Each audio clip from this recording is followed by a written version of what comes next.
2 ஆண்டுகளாக தள்ளிப்போன இந்த நிகழ்ச்சி 100ஆண்டு விழாவில் சந்திக்க வேண்டும் என்று வந்திருக்கிறது. அதுவும் கோபிக்கு நான் பரிசு கொடுத்து கோபி இடத்தில் நான் சொன்னேன், அவரை தொட்டு அவருக்கு சால்வை அணிவித்த போது சொன்னேன், உங்கள் அப்பாவை நான் தொட்டிருக்கிறேன் என்று சொன்னேன்.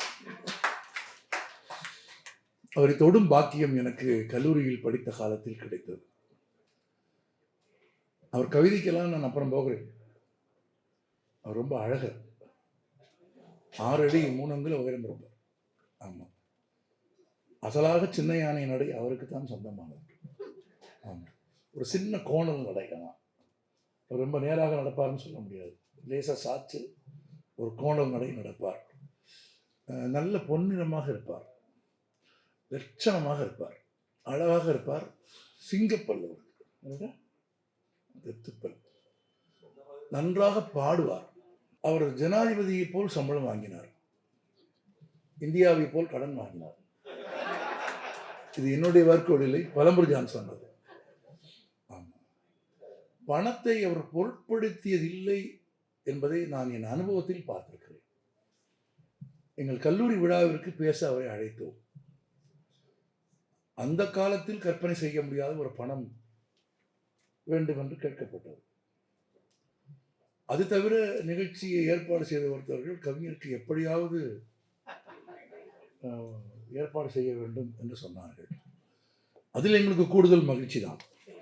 அவங்க ஏற்பாடு செய்வது எங்களுக்கு ஒன்றும் குறையில்லை. கவிஞரை விரும்புகிறார். ஏன்னா இந்த இடத்துல நான் ஒன்றே சொல்லிவிடுகிறேன், கவிஞரை குடிகாரன் என்று சொல்லுகிற எல்லோருக்கும், கவிஞரை குடிக்கிறவர் என்று நினைக்கிற எல்லோருக்கும் நான் ஒரு உண்மையை சொல்ல விரும்புகிறேன். கவிஞர் குடிக்கிறார் என்ற உண்மை கவிஞர் சொல்லித்தான் தெரியும். எவனும் பார்த்ததில்லை, எவனும் ஊற்றி கொடுத்ததில்லை. அவரே தான் சொன்னார், ஒரு கோப்பையிலே என் குடியிருப்பு என்று சொன்னார். தன்னை பற்றி சமூகத்திற்கு சொல்கிற போது ஒரு துளி கூட பொய் சொல்லாமல் உண்மையின் ஒளியாக வாழ்ந்த ஒரு மனிதன் கண்ணதாசன். அவருக்கு பெண்களோடு தொடர்பு இருந்ததா? ஆம், இருந்தது. ஒரு கோலமையில் என் துணை இருப்பு. ஆமாம், நான் பெண்ணோடு இருப்பேனா இருப்பேன், குடிப்பேனா குடிப்பேன். ஆனால் பலருக்கு தெரியாத ஒரு உண்மை, பாட்டு எழுதும் போது கவிஞர் குடிக்க மாட்டார். பாட்டு எழுதி முடித்ததற்கு பிறகுதான் குடிக்க ஆரம்பித்தார். அவர் வேலை முடிந்ததற்கு பிறகு வாங்கிய சம்பளத்தில் குடித்தாரே தவிர, அவர் வேலை முடிந்ததற்கு பிறகு செய்த வேலைக்கு அவர் வாங்கிய சம்பளத்தில் அவர் மகிழ்ச்சியாக இருந்தாரே தவிர பிறர் பணத்தில் அவர் குடித்தது இல்லை. இன்னும் சொல்ல போனால் கவிதை எழுதுகிற போது, பாட்டு எழுதுகிற போது மது அருந்த மாட்டார் என்பது மட்டுமல்ல, காலில் செருப்பு கூட கவிஞர் போட்டுக்கொள்ள மாட்டார். செருப்பை கழற்றி விட்டு தான் எழுதுவார். சரஸ்வதி வந்து இறங்குற போது காலில் செருப்பு இருக்கக்கூடாது என்று சொல்லுகிற பழக்கம் அவருக்கு இருந்தது. புகைப்பிடிப்பார். ஆமாம் ஆமாம், புகைப்பிடித்துக் கொண்டே பாடல் சரணங்கள் சொல்லிக்கொண்டே இருப்பார். அவர் அதிகமாக கைப்பட எழுதிய கவிதைகள் ரொம்ப குறைவு. தன் கைப்படவே அவர் எழுதிய கவிதைகள் ரொம்ப குறைவு. எல்லாம் ஏனென்றால் அவர் சிந்திக்கிற வேகத்திற்கு கை வேலை செய்யாது என்பதால் எழுதுவதற்கு 2 பேரும் 3 பேரை வைத்துக் கொண்டு அவர் சொல்லிக்கொண்டே இருப்பார். நான் கல்லூரியில் படிக்கிற காலத்தில் இந்த நிகழ்ச்சி கழித்தோம். பெருந்தொகை கேட்டிருந்தார்கள், எல்லாம் ஒப்புக்கொண்டோம். நிகழ்ச்சி முடிந்து அவர் தங்கியிருந்த விடுதிக்கு போய் அவருக்கு விருப்பமான மது பாட்டில்களை அவருக்கு பரிசளித்தோம். அவ்வளோ சந்தோஷம் அவருக்கு. ஆமாம், அது கொண்டாட்டமா, அது ஒரு மறைக்கெல்லாம் இல்லை, ஒழிக்கெல்லாம் இல்லை, வச்சுட்டு போ, அந்த செருக்கெல்லாம் இல்லை, வாங்கி அப்படி ஒரு குழந்தையை கையில் வாங்குவது மாதிரி. ஆமாம், அந்த அழகெல்லாம் ஒரு கவிஞனுக்கு தான் வரும். சாதாரணமாக இது நான் சொல்கிற விஷயங்களை நீங்கள் அப்புறமா யோசிச்சு பார்த்தா தெரியும். ஆமாம், ஒரு குழந்தைய கையில் வாங்குற மாதிரி அப்படி வாங்கி பார்த்தார். பணம் வேண்டாம் இல்லையா, பணம் உங்களுக்கு கொடுத்துரு, வேணாம் இது போதும் அப்படின்ட்டார். இல்லை நீங்கள் பணம் கேட்டேன், வேண்டாம் இது போதும், நீங்கள் போங்க, முடிஞ்சிச்சு, அவ்வளோதான். பணம் திரும்ப வந்துடுச்சு. ஆமாம், பணமெல்லாம் அவருக்கு ஒரு பொருட்டே இல்லை. இன்னும் சொல்ல போனால் விருதுகள் கூட அவருக்கு ஒரு பொருட்டு இல்லை. இது இந்த சமூகத்தில் ரொம்ப தெரிந்து கொள்ள வேண்டிய ரொம்ப விஷயம். ஏன்னா அது ரொம்ப முக்கியமாக நான் சொல்ல விரும்புகிறேன். தமிழக அரசு எனக்கு கொடுக்காத கலைமாமணி விருதை எனக்கு கொடுத்தது காவிரி மைந்தன் தான். அழைப்புதழில் கலைமாமணின்னு போட்ட ஒண்ணு எனக்கு பதட்டமா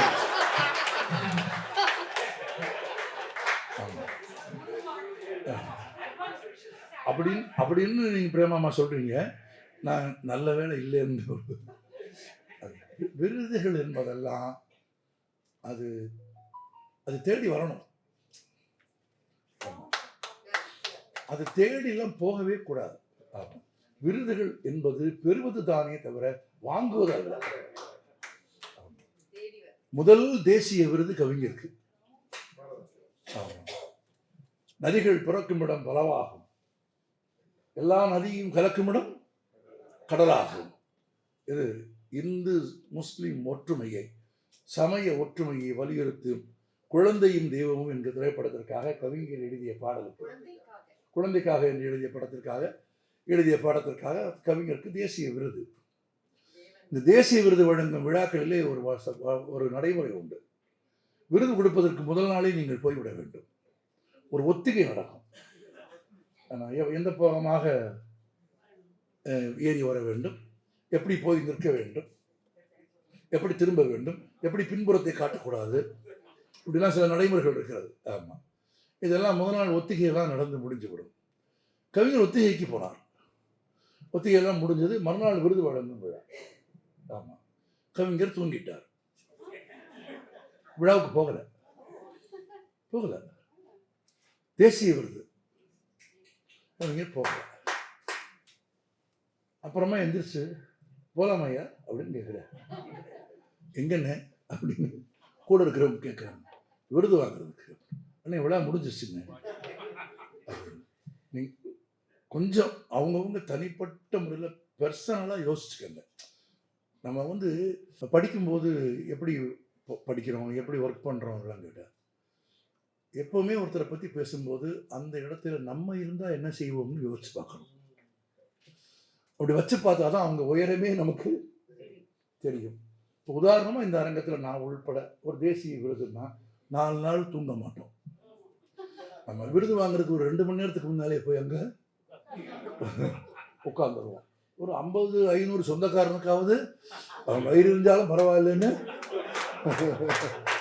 அது சொல்லி விட்டுருவோம். அப்புறம் திரும்பி வந்ததுக்கு பிறகு அதுக்கு ஒரு 2 விழா. நம்ம விருது பெற்றதுக்கு அது ஒரு விழா. எப்படினாலும் அதை எப்படிலாம் கொண்டாடணுமோ எப்படிலாம் கொண்டாடணும். ஆனால் ஒரு மனுஷன் தூங்கி எந்திரிக்கிறார். என்ன போகலாமா? எங்கே? விருது வாங்க, விழா முடிஞ்சிருச்சுங்க. அப்படியா? தூங்கிட்டேனா? ஆமான்னு கொடுத்து விட சொல்லு. அவ்வளோதான். ஒரு பதட்டமோ, ஐயையோ போகலையே, இவரு விருதை வாங்காமல் விட்டுட்டோமே, ஒன்றும் கிடையாது. கொடுத்து விட சொல்லு. இறங்கிட்டார். அந்த வாரம் குமுதத்துக்கு கவிதை கொடுக்கணும். அந்த வாரம் குமுதத்துக்கு கவிதை கொடுக்கணும். ஒரு கவிஞன் விருது வேண்டாம்னு சொல்லலை, விருது வாங்க போனவர் தான். ஆனால் அதுக்கான படபடப்போ, அதுதான் தன் வாழ்க்கையினோ, அதுதான் எல்லாம் முன்னோக்கி நினைக்கிற மனம் இல்லை. அது தான் செய்கிற பணியில், தான் செய்கிற தமிழுக்கான இயக்கத்தில், தான் செய்கிற வாழ்க்கையின் போக்கில் தனக்கு தருகிற, தனக்கு வருகிறவற்றை அப்படி ஏற்று போகிற மனம். நான் கிளம்பி வீட்டிலேருந்து வரும்போது மழை பெஞ்சது. ஆமாம், அது நம்ம தீர்மானிச்சதா? இல்லை. இப்போ போகும்போது மழை நின்றுருக்கும், சொல்ல முடியாது. எப்படி நம்ம வரப்போ ஒரு மழை பெஞ்சதுன்னா மகிழ்ச்சி. நான் இன்னைக்கு ரொம்ப நாளைக்கு பிறகு கண்ணதாசன் 100ஆண்டு விழாவுக்கு காவேரி மைந்தன் கூப்பிட்டு போனோடனே மழை பெய்யுதுன்னு. ஆமாம், கவிஞருக்கு அப்படி விருதுங்கிறது ஒரு மழை மாதிரி வந்தால் நினைச்சுப்பார். ஆமாம், விட்டுட்டாரு. நீங்கள் வந்த உடனே குமுதத்துக்கு ஒரு கவிதை அந்த வாரம் கொடுக்கணும். கவிதை எழுதுகிறார். விருது வரும் வேளையில் விழிதுயில் கண்டிடும் வீரனை கண்டதுண்டா. ஒரு கவிதை. ஏன்னா சந்தம் ஓசையை நீங்க பார்க்கணும். விருது வரும் வேளையில் விழுதியில் கண்டிடும் வீரனை கண்டதுண்டா, அப்பாவை என்னும் ஒரு சொல்லுக்கு இலக்கணம் அவனென்று யாரும் இல்லை. வெற்றி வரும் வேளையில் தொடங்குகிறது. விருது வரும் வேளையில் விடுதியில் கண்டிடும் வீரனை கண்டதுண்டா, அப்பாவை என்னும் ஒரு சொல்லுக்கு இலக்கணம் அவனென்று யாரும் இல்லை. அடுத்தபடி ரொம்ப முக்கியம். ஆனாலும் இந்நாளில் அவனையும் மீற ஓர் அறிஞன் பிறக்கவில்லை. அதான் கண்ணதாசன். விருது பெறும் வேளையில் விடுதியில் கண்டிடும் வீரனை கண்டதுண்டா? அப்பாவி என்னும் ஒரு சொல்லுக்கு இலக்கணம் அவனன்று யாரும் இல்லை. ஆனாலும் இந்நாளில் அவனையும் மீற ஓர் அறிஞன் பிறக்கவில்லை. இப்போதும் போலவே எப்போதும் என்னிடம் இறங்கி வா தங்கமயிலே, இளையவன் பிறந்ததோ சிறுகூடர் பட்டியில் இளங்க மலையரசி உமையை. அப்படி விருதுகளை அப்படி கடந்து போன ஒரு கவிஞன், பெரும் செல்வத்தை பொருட்டாக கருதாத ஒரு கவிஞன், அழகியின் உச்சத்திலே நின்று பாடிய ஒரு கவிஞன். வழக்கமாக சில பேர் சொல்லுவார்கள், கண்ணதாசன் பாடலில் கம்பன் இருக்கிறான், கண்ணதாசன் பாடலில் பட்டினத்தார் இருக்கிறார், கண்ணதாசன் அங்கே இருந்து எடுத்திருக்கிறார், கண்ணதாசன் இங்கே இருந்து எடுத்திருக்கிறார் என்று அதை பகடியாகவும் எதிர்மறையாகவும் பேசுகிறவர்கள் உண்டு. நான் அவர்களுக்கெல்லாம் சேர்த்து இந்த நூற்றாண்டு விழாவில் பதில் சொல்ல விரும்புகிறேன். கையாளுவதற்கும் கையாடலுக்கும் வேறுபாடு தெரிகிறது. நீங்கள் அப்படி பார்த்தால் திருக்குறளுக்கு பிறகு தமிழில் எழுதப்பட்ட எல்லா இலக்கியங்களிலும் திருக்குறள் இருக்கா? திருக்குறளை நீங்கள் படித்திருந்தாலும் படிக்காவிட்டாலும் வள்ளுவன் வந்து அமர்ந்து கொள்வான். எல்லாம் ஆண்மறை வள்ளுவன். திருக்குறள் இல்லாத ஒரு இலக்கியம் கூட இல்லை என்றால் திருக்குறளை உட்கொண்டு செரித்து உண்டு எழுதியவனெல்லாம் கையாண்டவனா கையாள்பவனா? கையாள்பவன், கையாடல் செய்தவன் இல்லை. நான் இன்னும் கூட இந்த அரங்கத்திற்கு அழகாக ஒரு உண்மை சொல்லுகிறேன். பிறந்த குழந்தைக்கு சத்தான உணவை கொடுக்க வேண்டும். அப்போது பிறந்த குழந்தை 1 மாதம் 2 மாதம் ஆகிறது. குழந்தைக்கு சோறு கொடுக்கிற போது என்ன செய்வார்கள்? அதுக்கு ஒரு விழா வைப்பார்கள் இல்லையா? சோறு கொடுக்குற அன்னைக்கு ஒரு 3 மாதம் 4 மாதம் ஆகிற அன்னைக்கு சோறு பருப்பு கொஞ்சம் கொஞ்சமாகத்தான் குழந்தைக்கு திட உணவு சேர்க்க ஆரம்பிப்பார்கள். அப்படி திட உணவு சாப்பிடுகிற போது குழந்தைக்கு தேவையான ஆரோக்கியம் வேண்டும் என்றால் குழந்தைக்கு எதை சாப்பிட்டால் ஆரோக்கியம் வருமோ அதை தாய் சாப்பிடுவாள். அதை விட ரொம்ப முக்கியம், எது குழந்தைக்கு ஒவ்வாதோ அதை தாய் சாப்பிட மாட்டாள். குழந்தைக்கு எது ஒவ்வாதோ அதை சாப்பிட மாட்டாள். குழந்தைக்கு எது சேர்க்க வேண்டுமோ அதை குழந்தைக்கு சேர்க்க வேண்டும் என்பதற்காகவே தாய்க்கு உணவில் சேர்ப்பார்கள். தாய் அதை உண்டு தான் செமித்து தன் குருதையில் கலந்து பாலாக்கி குழந்தைக்கு கொடுப்பாள். வள்ளுவனையும் சித்தர்களையும் பட்டினத்தாரையும் கம்பனையும் தான் உண்டு செமித்து தன் குருதியில் கலந்து தன் அமுத முலைகளால் நமக்கு அமுதூட்டிய கவிஞன் கண்ணதாசன்.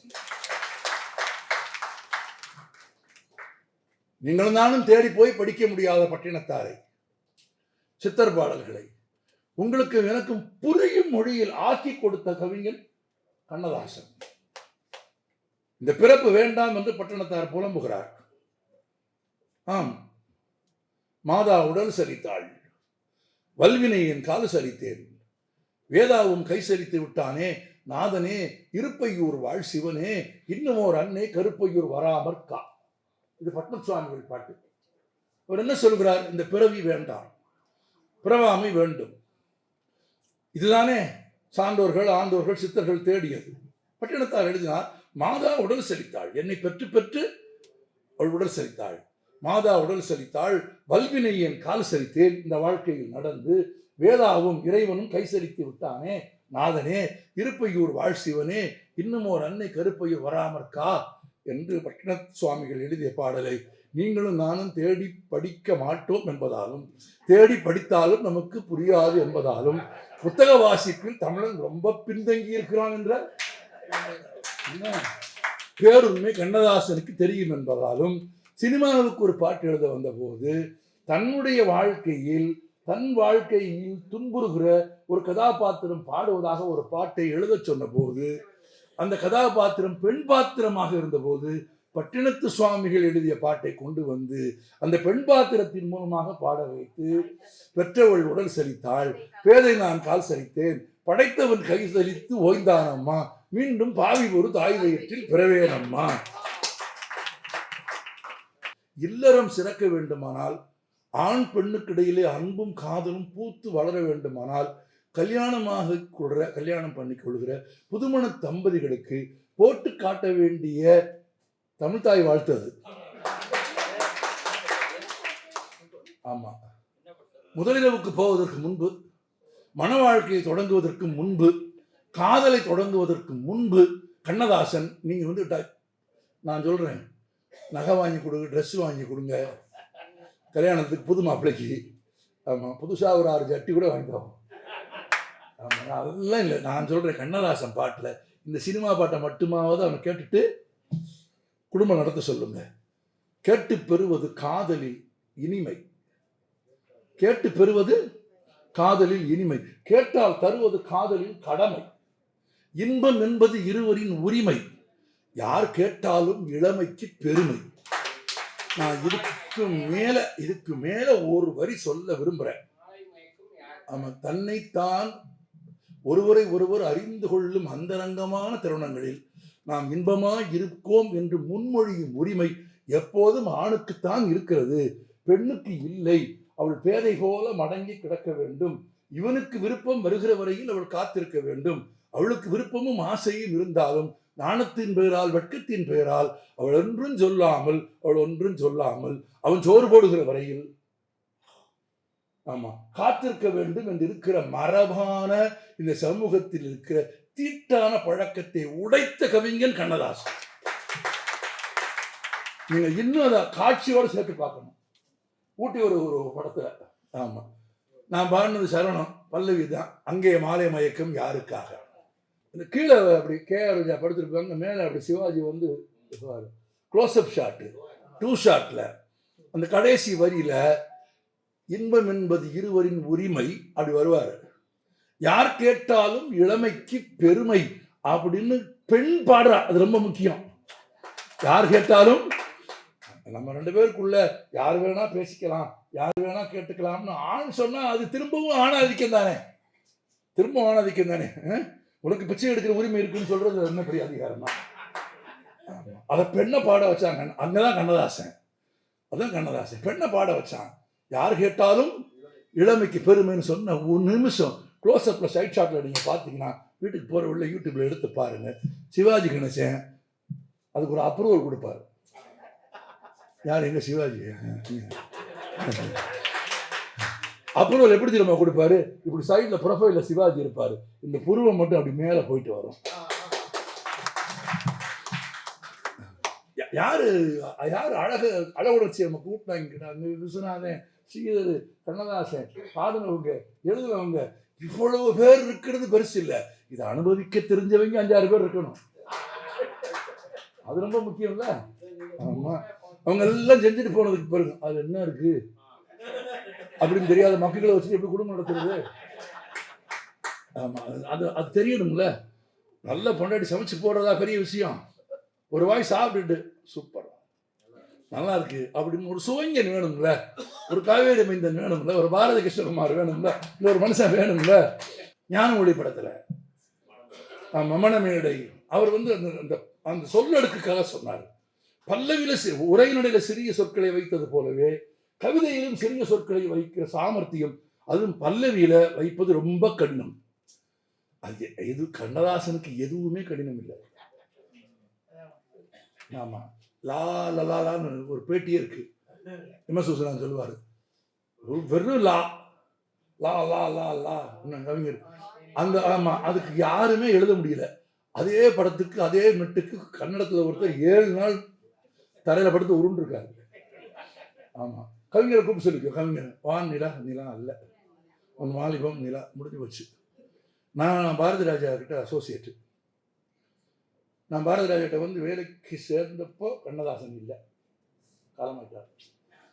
ஆமாம், ஒரு சினிமா பத்திரிகையிலேருந்து என்னை பேட்டி கண்டாங்க. சினிமாவில் வந்து ஜாயின் பண்ணியிருக்கீங்களே, உங்களுக்கு மகிழ்ச்சியானது வருத்தமானது? எனக்கு 2 வருத்தம். ஒன்று கண்ணதாசனின் மரணம், இன்னொன்று கஜோரின் திருமணம்னு சொன்னாங்க. சினிமாவுக்கு வந்தீங்களே உங்களுக்கு எது மகிழ்ச்சின்னு கேட்டாங்க. 2 மகிழ்ச்சி சொன்னு. எது ரொம்ப வருத்தம்னு கேட்டாங்க. 2 வருத்தம். ஒன்று கண்ணதாசனின் மரணம், இன்னொன்று கஜோலின் திருமணம் அப்படின்னு.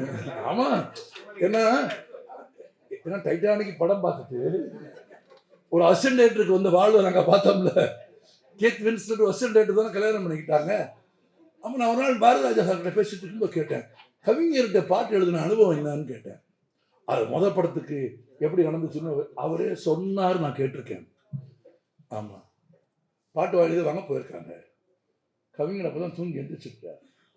காப்பி குடிச்சிட்டு ஒரு சிகரெட் குடிச்சிட்டு இருக்காரு. கதை கேட்குறாரு. எங்கள் இயக்குனர் கதை சொல்கிறார். எங்கள் இயக்குனர் சொன்னது, நான் சொல்லலை, எங்கள் இயக்குனர் சொன்னார். கதை கேட்டு முடிச்ச உடனே, நல்லா இருக்கப்பா, நல்லா வருவேன். கவி வாக்கு பாருங்க, நன்றாக நினைவில் வைத்துக் கொள்ளுங்கள். கவி வாக்கு பொய்க்கும், கருணாக்கு பொய்க்கும், கவி வாக்கு பொய்க்காது, நல்லா வருவேன். இளையராஜா உட்காந்துருக்காரு. ஆமாம், இப்போ பாட்டு போடணும், சீன் சொல்கிறாங்க. சீன் சொன்னோன்னே இளையராஜா மியூசிக் போடுறாரு. ரொம்ப நீளமான ஒரு பல்லவிக்கான ஒரு இசை வாசி முடிக்கிறார். இன்னும் கவிஞர் திரும்ப வாசி அப்படிங்கிறார். 2வது தடவை ஹார்மோனிய பெட்டியில் இளையராஜா வாசிச்சு காமிக்கிறார். இப்போ பாரதி ராஜா சார் உட்காந்துருக்காரு, இளையராஜா உட்காந்துருக்காரு. 2 பேருக்கும் முதல் படம். யாரோட? கவிஞரோட. கவிஞர், என்னப்பா எழுது அப்படிங்கிறார். கண்ணப்ப எழுதாரு. ஆட்டுக்குட்டி முட்டையிட்டு, கோழி குஞ்சு வந்தது என்ன, யானை குஞ்சு கேட்டது என்ன, கதையில் சாமி காணுது பூமி. எங்கள் டைரக்டர் சொல்கிறாரு, எந்திரிச்சு ஓடிடலாமான்னு நான் நினச்சேன். எங்கள் டைரக்டர் சொன்னார், எந்திரிச்சு ஓடிடலாமான்னு நினச்சேன், பெரிய கவிஞன்னு சொன்னாங்க, கவிதையவே காணமே, இந்த ஆள் பேசிக்கிட்டே இருக்கிறானே அப்படின்னு நினச்சேன். எனக்கு மேலே முழிக்கிறான் இளையராஜா. அவன் என்னையே பார்க்குறான், நான் அவனை பார்க்குறேன். அவர் மடமடன்னு எங்களை அவர் பொருட்படுத்தவே இல்லை. சொல்லி முடிச்சுட்டு வாசி அப்படின்னா, வாசிக்கும் போது தான் இளையராஜா திகச்சிட்டான். இந்த இசையை மனசில் வாங்கி உள்ள வாங்கி அது இசையாக பாடுகிற போது அந்த சொற்கள் எப்படி வருமோ அதை கவிதையாக மனசுக்குள்ள நெஞ்சு துணியாக கொடுத்தாங்க கண்ணதாசன். டேட் சொன்னார், நாங்கள் கட்டிக்கிட்டோம்னு சொன்னார். ஒரு துணி மாதிரி நெஞ்சை தூக்கி கண்ணதாசன் போட்டாயா. போட்டு பார்த்தா அந்த மியூசிக்கில் ஒரு இடத்துல கூட ஒரு வார்த்தை கூட மிகாம, ஒரு தமிழில் தான் இந்த மாத்திரை உண்டு, வேற எந்த மொழியிலையும் கிடையாது. ஆமாம், கால் மாத்திரை, அரை மாத்திரை, ஒரு மாத்திரை இல்லை, கால் மாத்திரை கூட மிகாமல் அந்த இசை கோர்வைக்கு ஏற்றது மாதிரி ஆட்டுக்குட்டி முட்டை இட்டு அப்படின்னு இளையராஜா திரும்ப ஒரு பாடி பார்த்தா அப்படியே கச்சிதமாக உட்காருதா. அடுத்தடுத்த பாட்டு அதிகபட்சமாக போனால் 3/4 மணி நேரத்துக்குள்ள 3 பாட்டு எழுதி முடிச்சுட்டு காசு கேட்டாரு. அவர் கேட்ட காசு எங்ககிட்ட இல்லை, இது ரொம்ப முக்கியம். அதை பாருங்க, அந்த மனிதனுடைய பாம்பு பாருங்க. ஆமாம், அவர் கேட்ட காசு எங்ககிட்ட இல்லை. ஆமாம், ஆனால் கொஞ்சம் கம்மியாக இருக்குது அப்படின்னு. எவ்வளோ இருக்குது அப்படின்னா, இவ்வளோதான் இருக்குது, நான் தொகை சொல்ல விரும்பலை, இவ்வளோதான் இருக்குது அப்படின்னு. பரவாயில்ல கொடுத்துரு. ஆமாம், நல்லா வருவார், போயிட்டு வாங்க, முடிஞ்சிச்சு, அவ்வளோதான். என் காலேஜுக்கு பேச வந்தப்பவும் நாங்கள் கொடுத்த காசை வாங்கலை. எங்கள் டைரக்டர் முதல்ல படம், அது அரும்பாடுபட்டு எடுத்த படம், காசு இப்படி புரட்டி எடுத்த படம், ஃபிலிமே இல்லாமல் ஷூட் பண்ண படம் அது. அந்த கதை தனியாக இருக்காது, இங்கே பேச முடியாது. ஆமாம், கமலஹாசனும் ஸ்ரீதேவியும் தேதி கொடுத்துட்டாங்க, இங்கேருந்து ஃபிலிம் ரோல் வரணும், ஃபிலிம் ரோல் டெய்லி வரும். ஆமாம், வந்ததுக்கு பிறகு போட்டு தான் எடுப்பாங்க. அன்னைக்கு ஃபிலிம் ரோல் வாங்கி அனுப்பலை, ஃபிலிம் வரலைன்னு ஷூட்டிங்கை கேன்சல் பண்ணால் ஓத்தி வச்சா, என்ன ஃபிலிம் இல்லைன்னா எப்படி ஷூட்டிங் நடத்துறதுன்னு கமலஹாசனும் ஸ்ரீதேவியும் கிளம்பி போயிட்டா என்ன பண்ணுறது. இவரு நிவாசும் கலந்து பேசிட்டாங்க, என்னையா பண்ணுறது அப்படின்னா. இல்லைன்னா 2 பேரும் ஓடிடுவாங்க, 2 பேரும் ரொம்ப பிஸி ஆர்டிஸ்ட், 2 பேரும் ஓடிடுவாங்க. அப்போ என்ன பண்ணுறது, ஃபிலிம் இல்லாமல்.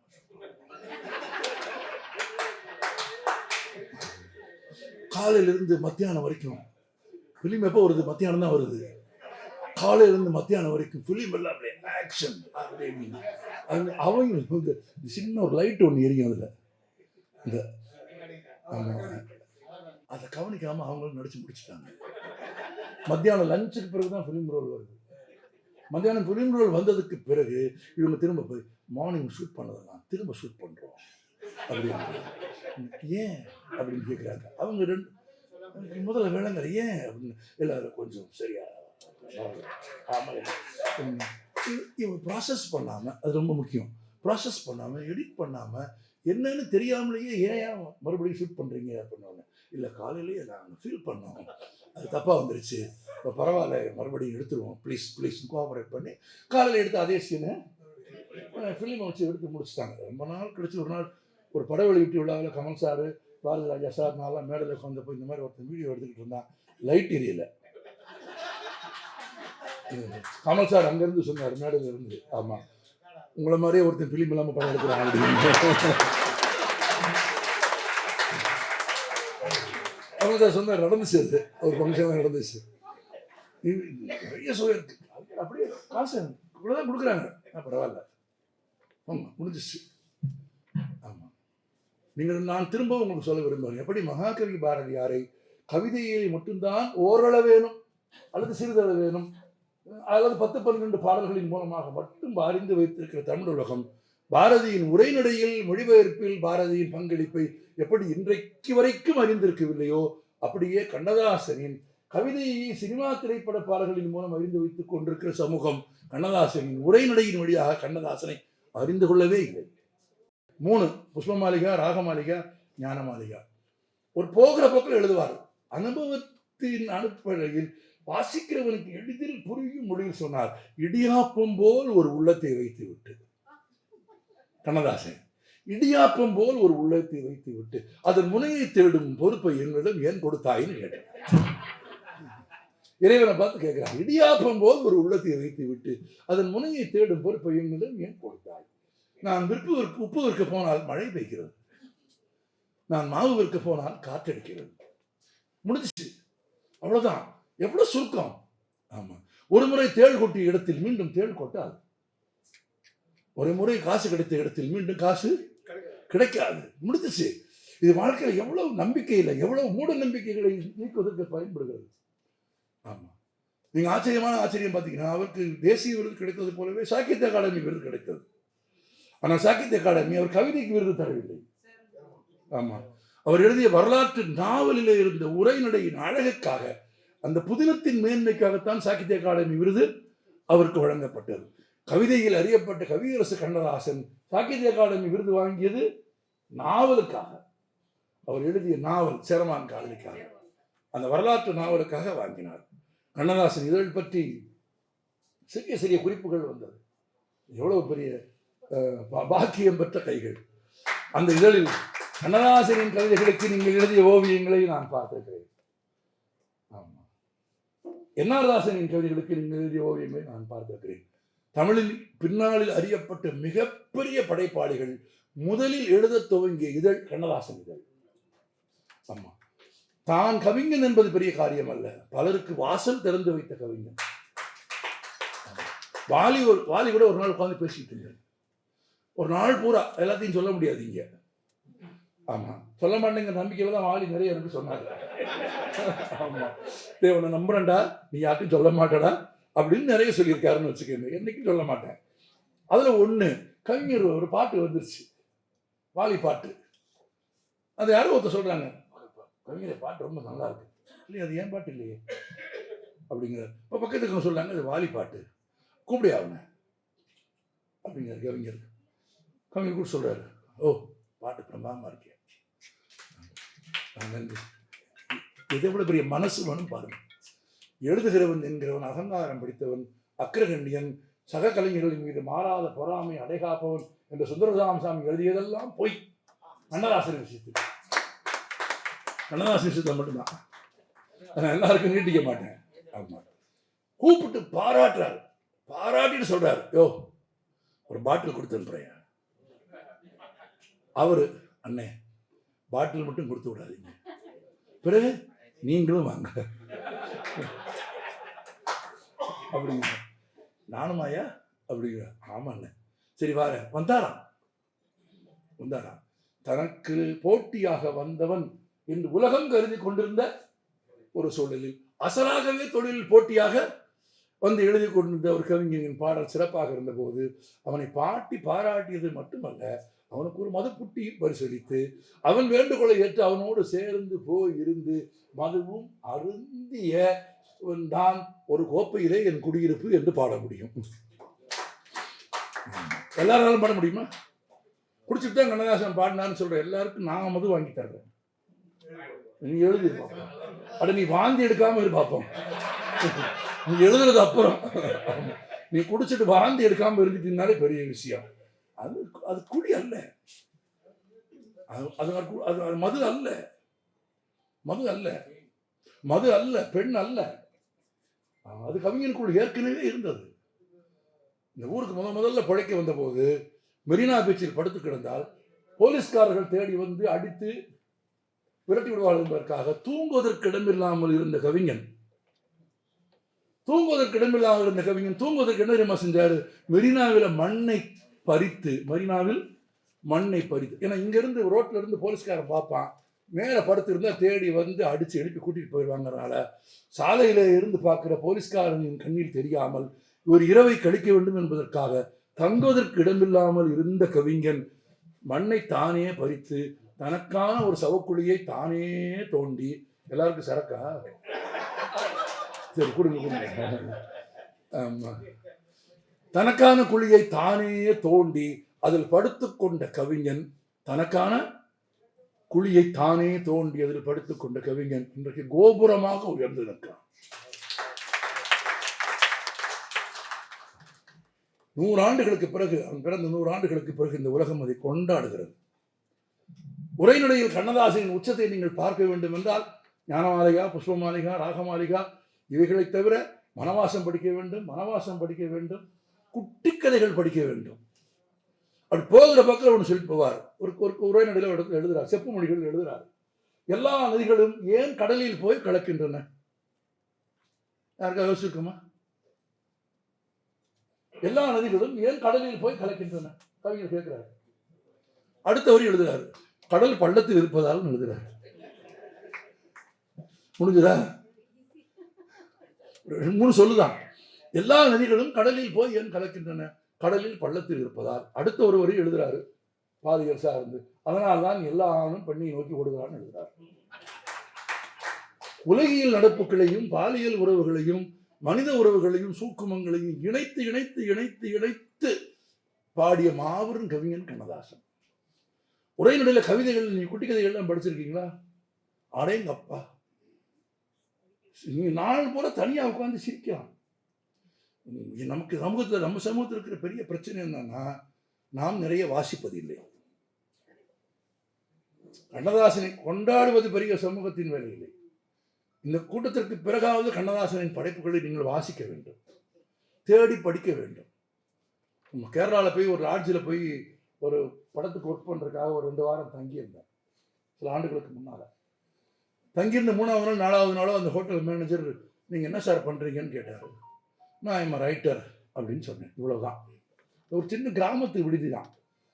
அதுலேருந்து அந்த மிச்சம் இருந்த 1 வாரமும் எனக்கு ஏகப்பட்ட மரியாதை. அந்த லாட்ஜில் அவர் போனால் வந்து எனக்கு கும்பிடுவார். அந்த லாட்ஜுக்கு எவன் தங்க வந்தாலும் கூட்டிகிட்டு வந்துடுவார். ஆமாம் சார், பாரதி கிருஷ்ணகுமார் ஆகும் சார், ரைட்டர் ஆனும், ஆமாம் சார், தமிழ்நாட்டிலேருந்து வந்து இன்னும் மேலேருந்தா வந்தோம், இந்த இருக்க தமிழ்நாடு அப்படின்னா. அந்த ஹோட்டலுக்கு தங்க வந்தவன் பூரா என்னை பார்த்தான்.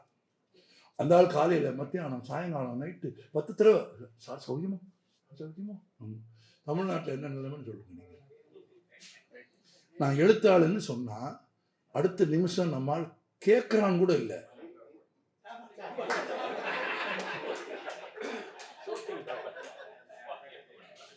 சாப்பாட்டுக்கு என்ன பண்றதுன்னு கேட்கிறான். ஏன்னா இவன் படிக்கல. 8 கோடி தமிழர்கள் வாழும் தமிழ்நாட்டில் 95% எழுத்தறிவு பெரியவிட்டதாக பெருமை பேசுகிற தமிழ்நாட்டில், கல்வி சிறந்த தமிழ்நாடு என்று பாரதி பாடி தமிழ்நாட்டில் ஒரு கலைஞனோ ஒரு கவிஞனோ எழுதிய புத்தகம் 3000 பிரதிகள் விற்றால் அவன் மிகப்பெரிய எழுத்தாளர், மிகப்பெரிய எழுத்தாளர். இன்றைக்கும் ஆச்சரியம், கவிஞரின் படைப்புகள் விற்பனை விற்றுக்கொண்டே இருக்கிறது, வாசித்துக் கொண்டே இருக்கிறார்கள். அது குறைஞ்ச செக்ஷனாவது அவரை படிக்கிறாங்க. அவ்வளவு அழகா எழுதுறாரு, அவ்வளவு அனுபவம் கொடுப்பார், அவ்வளவு தெளிவு கிடைக்கும் வாழ்க்கையில, அவ்வளவு வெளிச்சம் கிடைக்கும். ஒரு கதை எழுதுறாரு, திருக்கைலாய பரம்பரை, ஒரு கதை, சிறுகதை. திருக்கைலாய பரம்பரை, செவ்வூர் ஆதீனம், மகா சன்னிதானம் சச்சிதானந்த சுவாமிகள். இது படிக்கும் போதே எப்படி இருக்கு? அப்படி ஒரு ஆள் இருக்காருன்னு ஒரு சித்திரம் நமக்கு வருதா? ஆனால் கற்பனை கதை. திருக்கைலாய பரம்பரை செவ்வூர் ஆதீனம் மகா சன்னிதானம் சச்சிதானந்த சுவாமிகள் மரணப்படுக்கையில் இருந்தார். அது நைஷ்டிக பிரம்மச்சாரிகள் வாழும் ஒரு மடம். பிரம்மச்சாரினா பெண்ணை தொடாதவன், நைஷ்டிக பிரம்மச்சாரினா மனதாலும் பெண்ணை தொடாதவன். மனதாலும் பெண்ணை தொடாத பிரம்மச்சாரிகள் வாழும் மடம். மடத்தின் தலைவர் சச்சிதானந்த சுவாமிகள் மகா சன்னிதானம் மரணப்படுக்கையில் இருந்தார். அடுத்த தலைவர் யார் என்று கேள்வி பிறந்தது. நான் தான் அடுத்த தலைவர் என்றார் பிரம்மானந்த சுவாமி. இல்லை, நான் தான் அடுத்த தலைவர் என்றான் இன்னொருவன். இல்லை, நான் தான் அடுத்த தலைவர் என்றார் சூடாமணி பிரம்மச்சாரி. ஆளாளுக்கு தலைவர் பதவிக்கு போட்டி போட்டுக் கொண்டே இருந்தார்கள். சத்தமாக இருந்தது. சன்னிதானம் குறுக்கிட்டார். அமைதி. சூடாமணி பிரம்மச்சாரி தான் அடுத்த தலைவர் என்று அறிவித்தார். எல்லோரும் ஏக குரலில் ஆட்சேபித்து கேட்டார்கள். எல்லோரும் இளையவன் அவன், அவனை எப்படி நீங்கள் நியமிக்கிறீர்கள்? சச்சிதானந்த சுவாமி சொன்னார், அவர் எனது மகன்.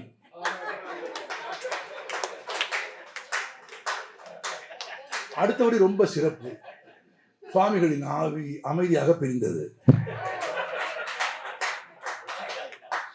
அதுதான் கண்ணதாசன். வேட்டைக்கு போயிருந்த ராஜா பத்ருஹரி ஒரு நாள் அரண்மனைக்கு திரும்ப வந்தான். அறிவிப்பு இல்லாமல் அந்த புறத்திற்கு போனான். போலாமோ? போயிட்டான். அறிவிப்பு இல்லாமல் அந்த புறத்திற்கு போனான். அங்கே அரசி ஒரு குதிரைக்காரனோடு குழாவி கொண்டிருந்தார். வேட்டைக்கு போய்விட்டு நாடு திரும்பிய ராஜா பத்ருஹரி அறிவிப்பு இல்லாமல் அந்த புறத்திற்கு போனான். அங்கே ஒரு அரசி குதிரைக்காரனோடு கூடிக்கொண்டிருந்தாள். வனம் வெறுத்த ராஜா பத்ருஹரி துறவியாவது என்று தீர்மானித்தான். அப்புறம் அதுதானே வரும். ஆமா, துறவியாவது என்று முடிவெடுத்து துறவுக்கோலம் பூண்டு விட்டு விடைபெறுவதற்காக மீண்டும் அந்த புறத்திற்கு போனான். ஆமா, அரசி அலட்சியமாக அவனை வழி எழுப்பினாள். பத்ருஹரி அமைதியாக கேட்டான், குதிரைக்காரனை எப்போது ஞானியாக்கப் போகிறாய் என்று கேட்டான்.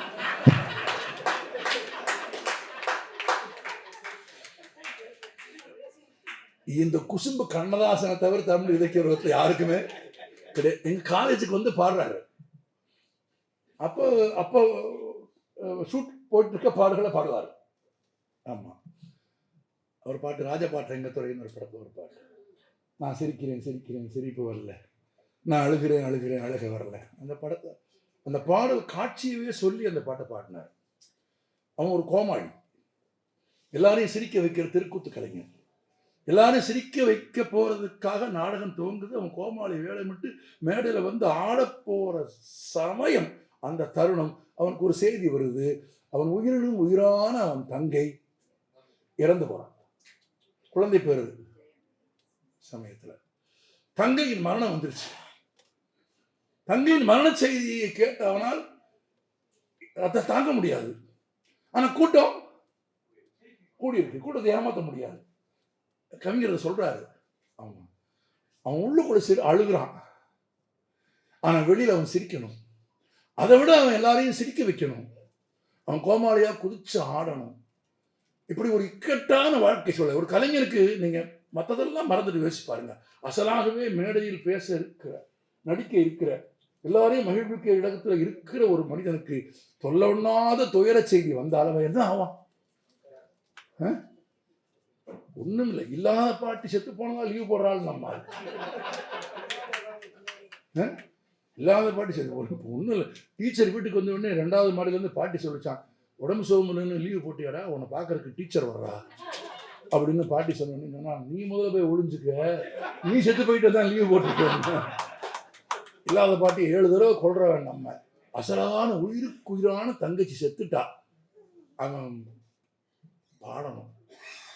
இந்த சிட்டுவேஷனுக்கு பாட்டு எழுத சொன்னா ஒரு மனுஷன் எழுதுறான், நான் சிரிக்கிறேன் சிரிப்பு வரல, நான் அழுகிறேன் அழுக வரல, பார்த்தாக்கா ஆளு ரொம்ப முறுக்கு, ஆனா 10 கதை உள்ளத்தில இருக்கு. பாம்பு வந்து கடிக்கையில், பாழும் உயிர் துடிக்கையில், யார் முகத்தில் பொங்கி வரும் சிரிப்பு. இது யார் வேணா எழுதிடலாம். அதுக்கு பிறகு எழுதலாம் பாருங்க, அங்கதான் கவியரசன். அது கீழ்குலத்தில் இனிப்பு, மேல்குலத்தில் கசப்பு, பட்டினத்தார் கையில் உள்ள கரும்பு. பட்டினத்தார் கையில் உள்ள கரும்பு என்கிற 3 சொற்களுக்கு பின்னே பட்டினத்து சுவாமிகளின் வாழ்க்கை இருக்கிறது. இந்த வாழ்க்கையை முழுதும் உண்டு செவித்த கண்ணதாசன் அந்த 3 சொற்கள் எழுதுறான். அது கீழ்குலத்தில் இனிப்பு, மேல் கசப்பு, பட்டினத்தார் கையில் உள்ள கரும்பு, பேய்க்கரும்பு எப்போது இனிக்கும் என்று தானே பட்டினத்து சுவாமிகள் தெரிந்தார். அந்த பாட்டை கொண்டு வந்து வச்சுட்டார் அவரு சினிமா பாட்டில் சாதாரணமா. அப்படி இந்த பாட்டை பாடினார், ஒரு பாட்டு பாடினார், 2 பாட்டு பாடினார், 3 பாட்டு பாடினார், 4 பாட்டு பாடினார், இன்னொரு பாட்டுன்னு கூட்டம் கத்து ஸ்டூடெண்ட்ஸ் கத்துனாங்க. ஆமா, ரொம்ப தொந்தரவு பண்ணா தேசிய கீதம் பாடிடுவேன்னாரு. ரொம்ப தொந்தரவு பண்ணுங்க. அமெரிக்கன் காலேஜ் மதுரையில், அமெரிக்கன் காலேஜ் ஒரே சத்தம். உங்களுக்கு சொன்ன ரொம்ப சந்தோஷப்படுவீங்க. ஒரே சத்தம். வந்த உடனே உள்ள வந்தார், ஒரே சத்தம். நல்ல ஒரு 8 முளை வாயில் வேஷ்டி கட்டியிருந்தார், ஃபேண்டா ஆரஞ்சு கலரில் சட்டை போட்டிருந்தார். கரெக்டா? அப்போ மலேசியாவுக்கு போயிட்டு வந்திருந்தார். அந்த மலேசியாக்காரன் எவனும் கொடுத்தாரா அல்லது வாங்கினதான்னு தெரியல. அந்த கலரில் எவனும் சட்டை போட மாட்டான். அந்த கலரில் எவன் சட்டை போட்டாலும் அழகா இருக்காது. அந்த கவிஞருக்கு தான் அது அவர் கலரும் அந்த கலரும் ஒன்றா இருக்க மாதிரி ஒரு ஃபேண்டா ஆரஞ்சு கலரில் ஒரு சட்டை போட்டு அப்படி வந்து நின்றார். ஒரே சத்தம். அப்போ பர்சாரோ பிரின்ஸ்பாலோ வந்து ஸ்டூடெண்ட்ஸை சைலன்ஸ் பண்ண முயற்சி பண்ணுறாங்க. அவரெல்லாம் ஒன்றும் சொல்லலை. பெரியவர்களே தாய்மார்களே வணக்கம் அப்படின்னா திரும்ப ஸ்டூடெண்ட்ஸ் கூட கத்துறான். ஆமாம் என்ன அப்படின்னு கேட்குறாரு. கத்திட்டே இருக்கிறான். ஆமாம் மாணவர்களேன்னு சொல்லலை அப்படின்னு, அதான் பெரியவர்களேன்னு சொன்னேனே. ஒரே அடிச்சாரு. அடுத்த நிமிஷம் சொன்னார், எவ்வளோ சத்துனாலும் நான் பயப்பட மாட்டேன், இதை விட அதிக சத்தம் என் வீட்டில் கேட்கும், எனக்கு 16 அப்படின்னா. ரைட்டா? இதை விட அதிக சத்தம் என் வீட்டில் கேட்கும், எனக்கு 16 குழந்தை, அதனால் நான் பயப்படவே மாட்டேன், சத்தம் போடுங்க அப்படின்னு அடுத்து அவர் பேச ஆரம்பிச்ச. அவர் ஒரு இலக்கிய விழாவில் பேச வந்தார் மதுரையில். ராத்திரி 12 மணி அவர் பேச வர்றாரு. அவருக்கு தலைப்பு வந்து இலக்கிய கதாபாத்திரங்கள். 5000 பேர் கூடியிருக்காங்க கூட்டம். வேலி மேடையில் நின்று உடனே முதல் வார்த்தை சொன்னார், இது கதாபாத்திரங்களை ரசிக்கும் நேரம், படிக்கும் நேரம் இல்லைன்ட்டாரு. அவ்வளவு நேர்மை ஒரு வாழ்க்கையில. அவர் எதையுமே மறைச்சதில்லை. அவர் ஊசி போட்டுக்கிட்டாரு. ஒரு பெண்கிட்ட படுத்துட்டார். மது அருந்தினாரு. கடன் வாங்கினாரு. ஏமாந்தாரு. ஆமா, நம்ம ஏமாந்தது வெளியே சொல்லுவோமா? சொல்ல மாட்டோம். யாருக்கும் சொல்லாம திரும்ப வேணா ஏமாறுவோம். ஆனா நான் ஏமாந்ததை சொன்னார். தன் நண்பர்கள் தன்னை ஏமாற்றியதை சொன்னார். அவரை மாதிரி அவருக்கு மனசுக்கு பிடிச்சவங்களை பாராட்டினவங்களும் கிடையாது, அவரை மாதிரி கீழே போட்டு அடிச்சவங்களும் கிடையாது. நான் ரொம்ப உதாரணம்லாம் சொல்ல விரும்பல. அப்படி புகழ்வாரு, இறக்குவாரு. எவ்வளவு புகழ்றாருன்னு சொல்ல முடியாது, எவ்வளவு விமர்சிக்கிறாருன்னு சொல்ல முடியாது. அது ஒரு கட்டத்தில் என்ன ஆகுது, ஒரு விமர்சனமா வருது. பொது வாழ்க்கையில் சொல்றேன், அவன் நேற்று கொண்டாடுவான்யா, ஆமா தலை வச்சுட்டு ஆடுவான், இன்னொரு நாளைக்கு கீழே போட்டு மிதிப்பாயா, அவன் என்னையா ஒரு ஆளா அப்படின்னு ஒரு பொது சமூகத்தில் பேசத்தானே செய்வாங்க. ஆமா, ஏன்னா ஆற்றலையும் திறமையையும் ஆளுமையையும் முழு அளவில் அறிந்து கொள்ள முடியாதவர்களால் குறை காணத்தான் முடியும். ஒரு முழுமையா பார்க்கணும் ஒரு படைப்பாளியை. அவன் தலையை வச்சு கொண்டாடுவாயா, அப்புறம் வேணாலும் தூக்கி போட்டு மிதிப்பாயா, அவன் ஒரு ஆளா அப்படின்னு சொன்னபோது இந்த விமர்சனம் கண்ணதாசனுக்கு எதிராக பேசப்படுகிறது என்று அறிந்து அதனால் கவலையுற்ற மாப்போசி கண்ணதாசனை போய் நேர பார்க்கிறார்.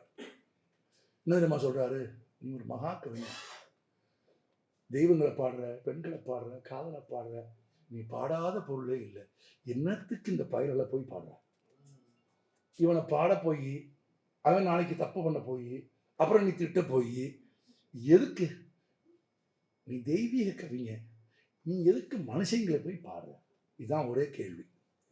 நீ தெய்வீக கவிஞ, எதுக்கு மனுஷங்களை போய் பாடுற? மாப்போசி சொல்லி முடிச்ச உடனே ஒன்றும் சொல்லலை, அப்படியே கேட்டுட்டு சரி போங்க, சரிண்ணே பார்ப்போம்.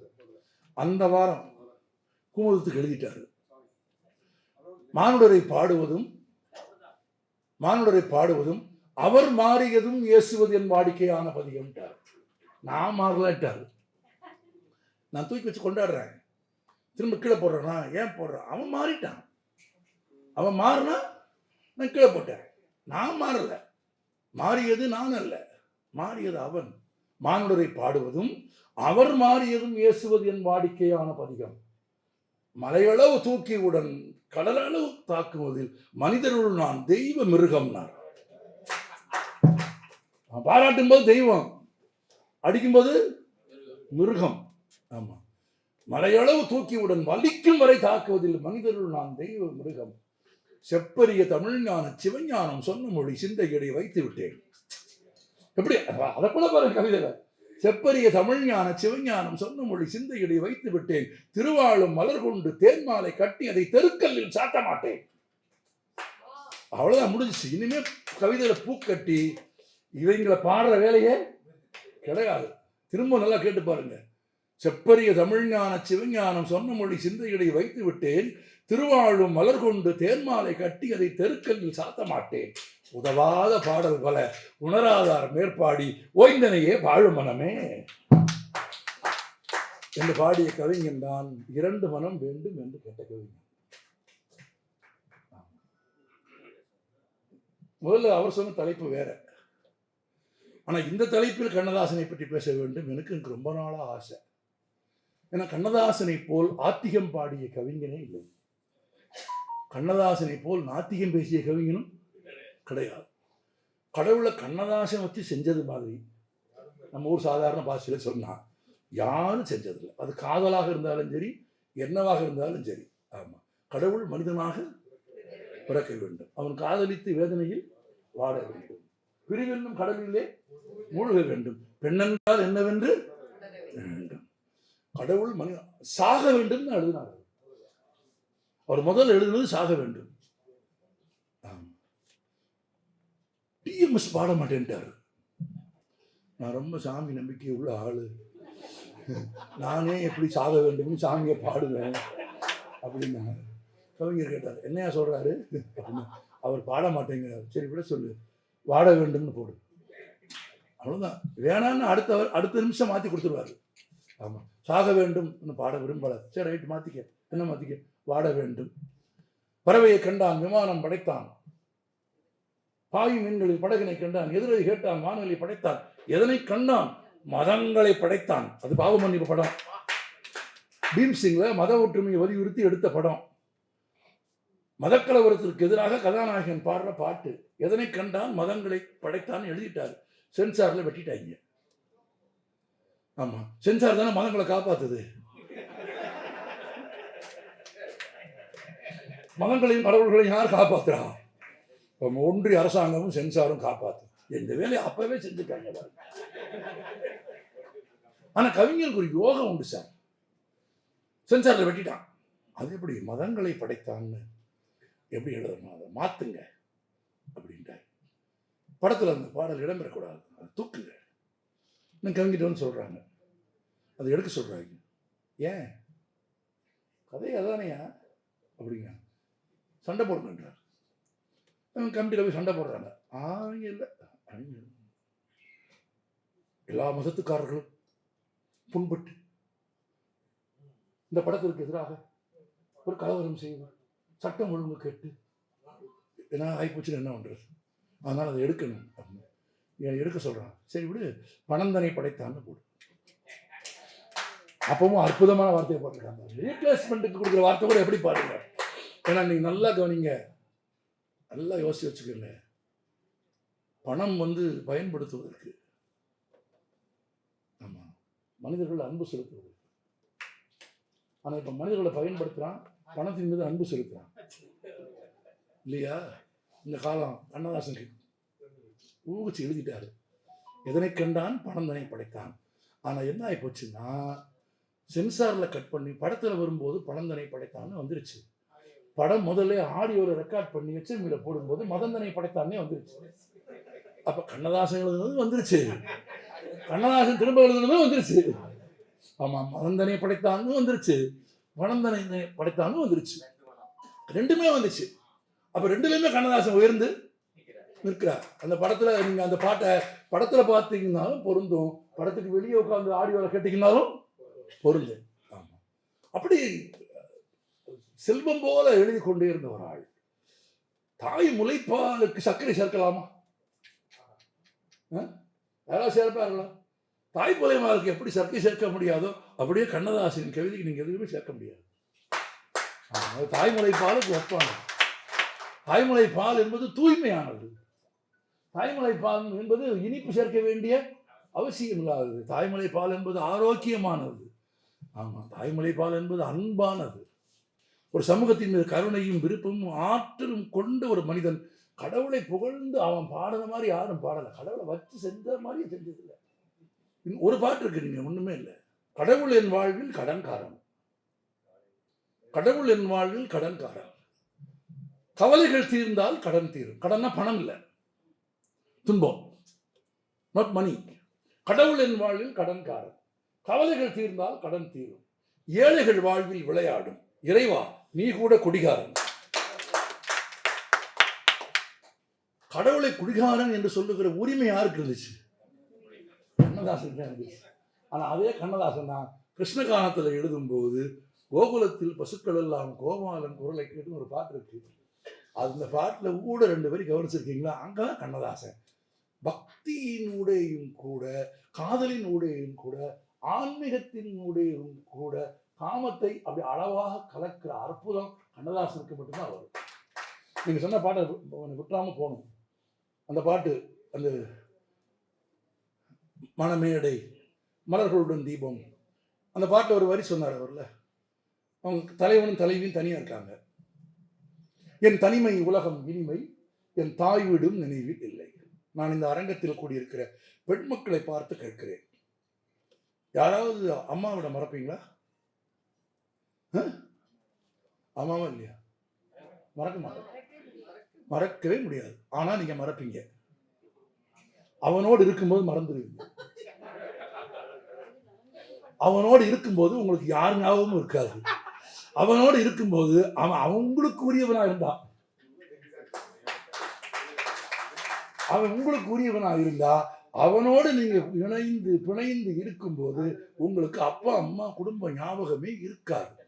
உலகத்திலேயே என் தனிமை உலகம் இனிமை, என் தாய் வீடும் நினைவில் இல்லை என்று இங்க பாருங்க, கண்ணதாசனுக்கு முளை இருந்து அமுது ஊட்டினான் என்று சொல்லவில்லை.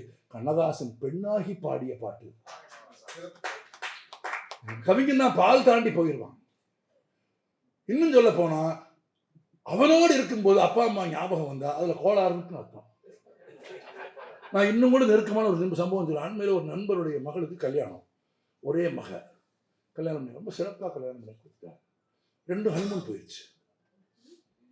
5ஆவது நாள் அவருக்கு ஃபோன் பண்றாரு. பிகே, என்ன 5 நாள் ஆச்சு, என்னப்போ உள்ள பேசவே இல்லை, சந்தோஷமா இரு. ஓ 5 நாள் புள்ள பேசவே இல்லைங்க, நீ சந்தோஷமா இருக்கு சொல்ற.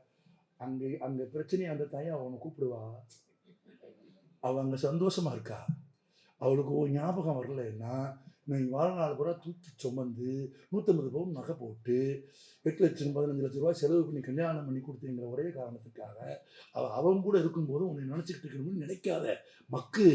என் தனிமை உலகம் இனிமை, என் தாய் வீடும் நினைவில் கண்ணதாசன் எழுதியிருக்கான் அப்படின்னு. அவ கூப்பிட்டா தாயா பிரச்சனை, அவ கூப்பிடலன்னா மக நல்லா இருக்கா சந்தோஷமா இருக்கான்னு. உனக்கு மக கூப்பிடுறது முக்கியமா, மக சந்தோஷமா இருக்கிறது முக்கியமான்னு. அவர் இன்னும் 10 நாளைக்கு கூப்பிடாமலே இருக்கட்டும்னா, அவருக்கு புத்திமதி கொடுத்தது நான் இல்லை, யாரு?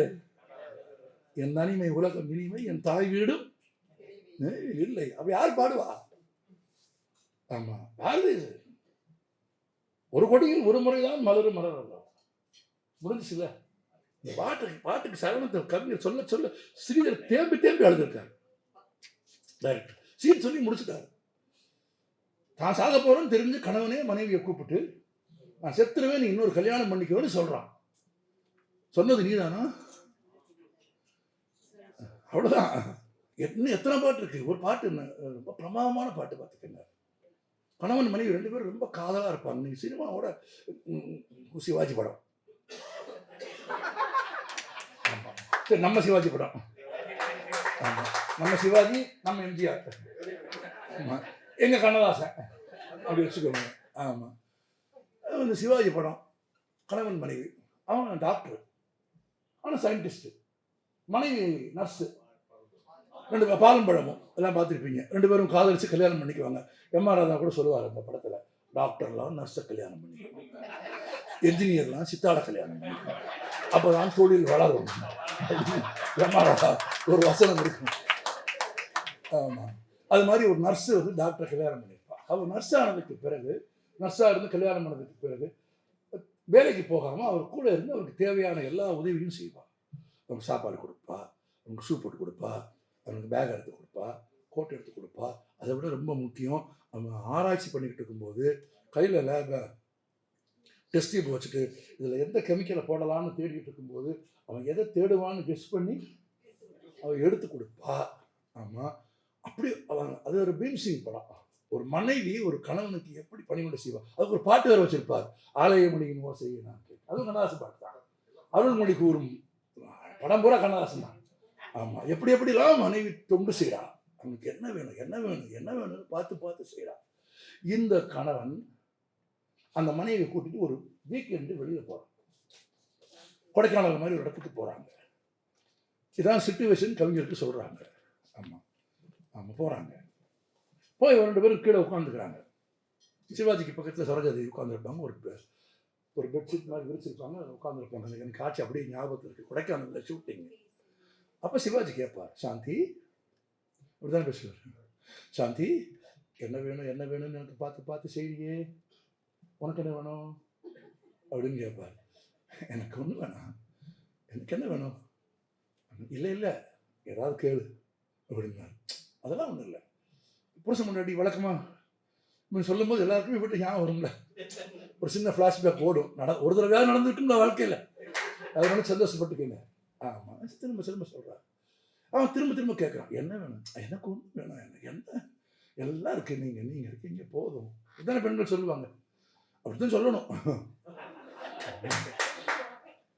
இவன் திரும்ப திரும்ப கேட்குறான், அதெல்லாம் கிடையாது, நீங்கள் என்ன வேணும்னு நீ கேட்குறேன், நீ சொல்லு சாந்தி உனக்கு என்ன வேணும் அப்படின்னு. அவங்க எந்திரிப்பாங்க. அப்படி எந்திரிச்சு நடக்கும்போது அவரோட கையை பிடிப்பார். அவங்க கையை உதற மாட்டாங்க, கையை அப்படி எடுத்து விட்டுட்டு, சினிமா அப்படிதான் பார்க்கலாம். ஆமாம், கையை இல்லை, கையை அப்படி எடுத்து விட்டுட்டு அப்படி நடந்து போவாங்க. அவரை பார்த்துக்கிட்டே சிரிச்சுக்கிட்டே நடந்து போவாங்க. தன் பின்புறத்தை அவருக்கு காட்டாம, ரொம்ப முக்கியம் போடா அப்படின்னு இல்லை அப்படின்னு அப்படி போகிறாங்க.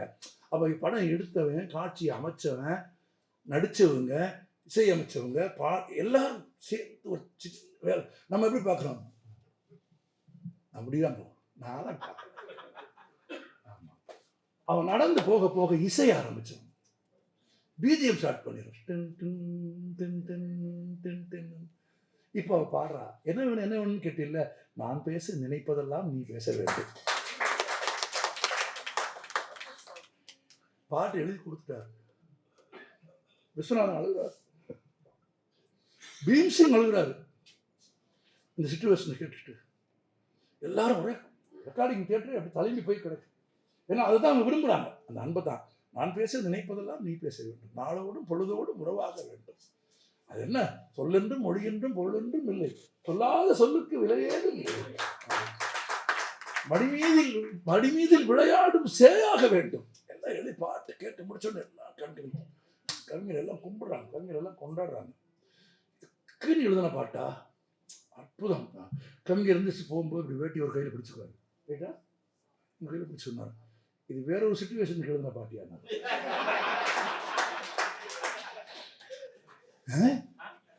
வேற ஒரு சிச்சுவேஷனுக்கா, இப்போ இந்த சிச்சுவேஷனுக்கு எழுதலையா, இந்த சிச்சுவேஷனுக்கும் பொருந்தது இல்லையா, நான் வேற ஒரு சிச்சுவேஷனுக்கு எழுதுனீங்க அப்படின்னு.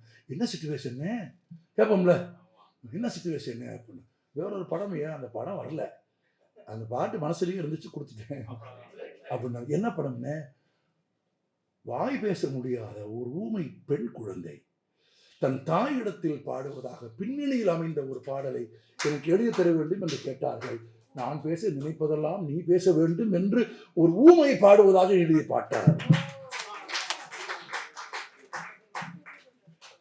எல்லாம் அப்படியே மலைச்சு போய் உட்கார்ந்து இருந்தாங்க. கம்போஸ் பண்ணுங்களா அப்படின்ட்டு போயிட்டார். அதை விட சொன்னாரு, ஃப்ளைட்ல போயிருக்காங்க, இந்த டாய்லெட்னு போட்டிருக்கிறதுல 5 எழுத்து கீழே விழுந்துருச்சு. ஆமா, டாய்லெட்ல. விஸ்வநாதன் கேட்டான், இதே எப்படி நான் வாடகைக்கு விடுறாங்க அப்படின்னு விஸ்வநாதன் கேட்டார்னு கவிஞர் சொல்லிட்டு அடுத்த வார்த்தை சொன்னார், அவனுக்கு இசையை தவிர வேற ஒன்றும் தெரியாது இச்சுக்கு அப்படின்னு. மரண படுக்கையில் கூட விஸ்வநாதனை தேடி இருக்கிறார் கவிஞர். அங்கேயும் போய் அந்த ஆள் ஒன்னதான் தேடுறான், நீ போயா கிளம்பி அப்படின்னு தகவல் சொல்லி இங்கிருந்து அவர் புறப்பட்டு போவதற்கு முன்பாகவே அவர் நம்மை விட்டு நீங்கி போனார். நண்பர்களே, அவர் நீங்கி போனார் என்று சொன்ன உடனே எனக்கு ஒரு நினைவுக்கு வருகிறது. அவர் அந்நிய மண்ணில் இறந்து போனார். எனக்கு தெரியாது, ஆனால் நெருங்கிய நண்பர்கள் சொன்னார்கள், அவர் வெளிநாட்டு பயணம் போவதற்கு முன்பு தன் நெருங்கிய நண்பரிடத்தில் சொன்னாராம், நான் முதல் முறை வெளிநாடு போயிருந்தேன், அண்ணா காலமானார். 2வது முறை வெளிநாடு போனேன், பெருந்தலைவர் காமராஜர் காலமானார். 3வது முறை வெளிநாடு போனேன், பெரியார் காலமானார்.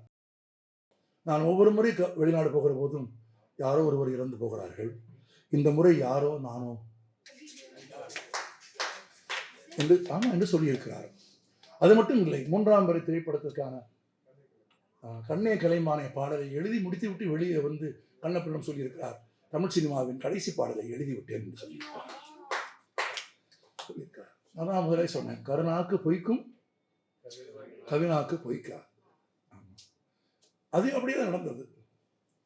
ஆனால் அவருடைய உடலை அங்கிருந்து சுமந்து கொண்டு வந்தார்கள். நான் எல்லாம் அப்போ ராமநாதபுரத்தில் இருந்தேன்.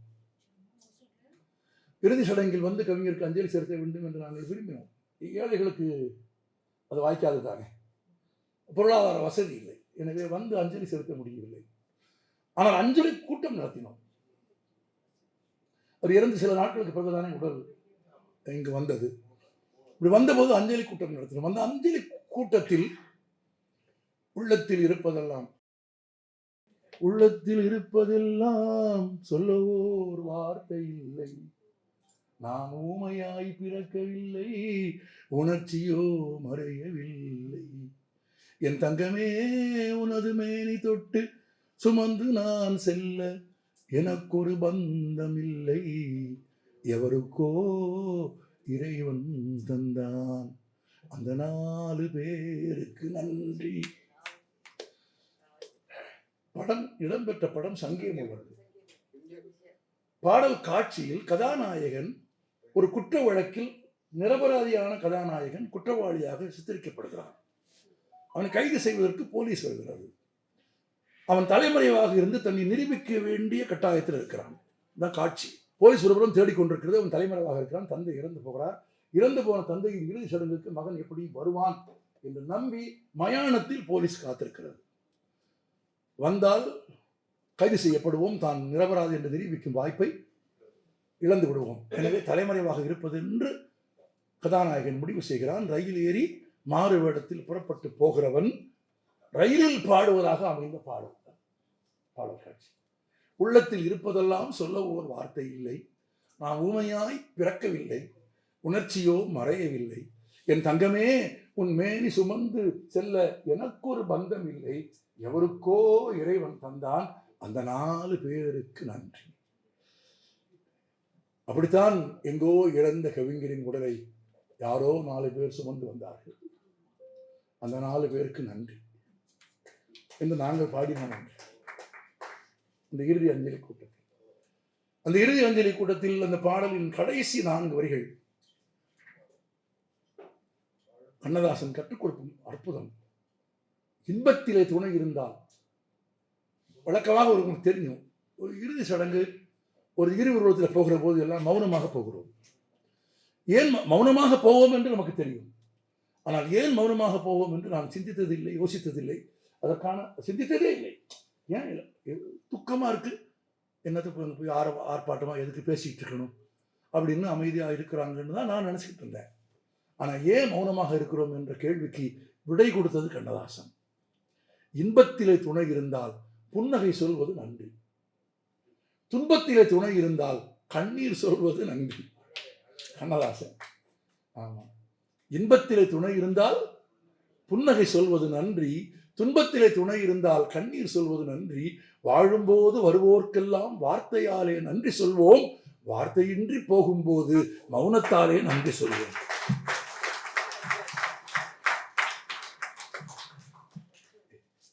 இனி ஏதேனும் ஒரு இறுதி ஊர்வலத்தில் மௌனமாக போக நேர்ந்தால் என்னோடு கண்ணதாசன் நடந்து வருவார். நான் பங்கேற்ற எல்லா இறுதி ஊர்வலங்களிலும் என் மௌனத்தை, அர்த்தத்தை, பொருளை எனக்கு கற்றுக் கொடுத்தது கண்ணதாசன். நான் என்னமோ சும்மா எழுத வீட்டில் சும்மா சத்தம் போடாமல் பேசாமல் இருக்கும் என்று நினைத்தேன். இல்லை, வார்த்தையின்றி போகும்போது மௌனத்தாலே நன்றி சொல்லும் தருணம் என்று கற்றுக் கொடுத்தவர் கண்ணதாசன். எல்லாருக்கும் பாடியவர் கண்ணதாசன். ஒரு காலத்தில் இந்த சென்னை மிகப்பெரிய விலை மாதர்களின் சந்தையாக இருந்தது. உங்களில் பலருக்கு தெரியுமோ தெரியாதோ எனக்கு தெரியாது. விலை மாதர்களின் சந்தையாக சென்னை இருந்தது. விலை மாதர்களை போய் சந்திப்பதற்கான வீடுகள் இருந்தது, விடுதிகள் இருந்தது. அந்த விடுதிகளில் 10-15 இளம் பெண்கள் வேசிகளாக தங்கள் உடலை விற்று வாழும் துர்பாக்கியமான நிலைக்கு தள்ளப்பட்டிருந்தார்கள். அவர்கள் எல்லாம் விற்கிற அதிகாரத்தில் ஒரு பெண் இருப்பாள். அந்த விடுதியின் தலைவி இருப்பாள். அவளுக்குத்தான் பணம் கொடுப்பார்கள். அவள் பணம் பெற்றுக்கொண்டு உள்ளே ஆண்களை அனுமதித்து வரிசையில் பெண்களை நிற்க வைத்து வந்தவனுக்கு விருப்பமான பெண்ணை தேர்ந்தெடுத்ததற்கு பிறகு அவனோடு ஒரு பொழுதை கழிக்குமாறு அந்த பெண்ணுக்கு ஆணையிடுவாள். இது முழுவதையும் காட்சிப்படுத்தியவர் கண்ணதாசன். வீடு கண்டு வந்தவர் பால் விலை பேசும் தலைவி இவள். ஒரு ஆச்சரியமான கவிதை மட்டுமில்லை, ஒரு மிகச்சிறந்த புகழ்பெற்ற கவிதை. இந்த கவிதையை தன் சொந்த குரலிலேயே கண்ணதாசன் அலைகள் திரைப்படத்தில் பின்னணி குரலாக கொடுத்திருப்பார். இயக்குனர் ஸ்ரீதர் இயக்கிய அலைகள் என்ற ஒரு திரைப்படத்தில் தன்னை விற்று வாழும் துயரமான ஒரு பெண்ணின் வாழ்க்கையை பற்றி அந்த திரைப்படத்தில் அந்த பெண் எப்படியெல்லாம் துன்புறுகிறாள் என்பதை சிறு சிறு வரை கோட்டு ஓவியங்களாக கார்ட்டூன்களாக காட்சிப்படுத்த அதற்கு பின்னே கண்ணதாசனின் குரல் ஒலிக்கும். கண்ணதாசனின் குரலை பற்றி இன்னொன்று சொல்ல வேண்டும். மிக மிக நுட்பமாக பேரழகோடு சுருதி சேர்க்கப்பட்ட ஒரு தம்பூராவின் இசைக்கு இணையானது கண்ணதாசனின் குரல். அவர் பேசுனா அப்படிதான் இருக்கும், பாடுனாலும் அப்படிதான் இருக்கும். அப்படி ஒரு அற்புதமான குரல் கவிஞருக்கு. அந்த குரலோடு அந்த கவிதை இந்த திரையில பின்னால வரும். வீடு கண்டு வந்தவர்பால் விலை பேசும் தலைவி இவள் தேடி வந்த காமுகருக்கு திறந்து வைப்பாள் தன் கதவும். வீடு கண்டு வந்தவர்பால் விலை பேசும் தலைவி இவள் தேடி வந்த காமுகருக்கு, காதலர்களுக்கு இல்லை, தேடி வந்த காமுகருக்கு திறந்து வைப்பாள் கண் கதவம். பேதையர்தம் வரிசையிலே பெண்ணாசை காரணவன் தேர்ந்தெடுப்பான் ஓர் அழகை சிற்றின்ப கதை படிக்க. கை நடுங்க மெய் நடுங்க கன்னிமையில் நின்றிருக்க பொய்க்காதல் கொண்டவனோ போதையிலே துகில் பறித்தான். பொய்க்காதல் சொல் பாருங்க, காதல பாடின கவிஞர் எழுதுறான். ஆமா, கை நடுங்க மெய் நடுங்க கன்னிமையில் நின்றிருக்க பொய்க்காதல் கொண்டவனோ போதையிலே துகில் பறித்தான். மஞ்சத்தில் மான் கிடக்க மதிகிழந்த காமுகனோ அஞ்சுகத்தை சுவைப்பதற்கு அணைக்கின்றான் ஒளி விளக்கு. போதை பெருக்கம் என புலங்களுடைய விளையாட்டம் காம கலக்கம் அதில் கன்னிமையங்கி ஆடுகிறாள். இன்பம்